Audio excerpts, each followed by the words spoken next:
Inverno está chegando e as vias respiratórias podem sofrer.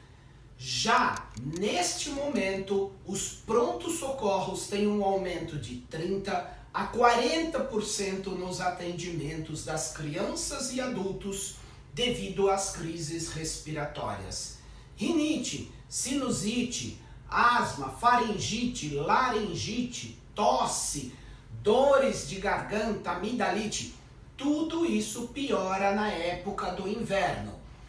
O frio e a umidade diminuída podem então prejudicar o sistema respiratório. Vamos entender rapidinho porque olha aqui, ó, no nosso sistema respiratório nós temos o nariz e as cavidades paranasais, que são os seios da face. Eles produzem secreções. Essas secreções têm que drenar. E essa drenagem é feita através de pequenos cílios, como se fossem pelinhos. Não os pelinhos que a gente tem no nariz aqui.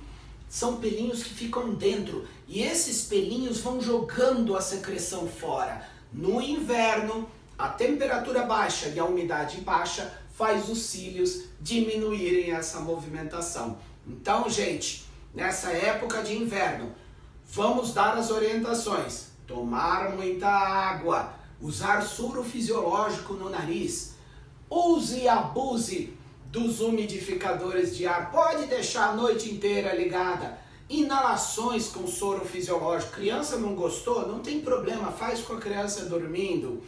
Sempre uma dieta balanceada e um sono e um descanso adequados para que a gente tenha um sistema imunológico mais resistente.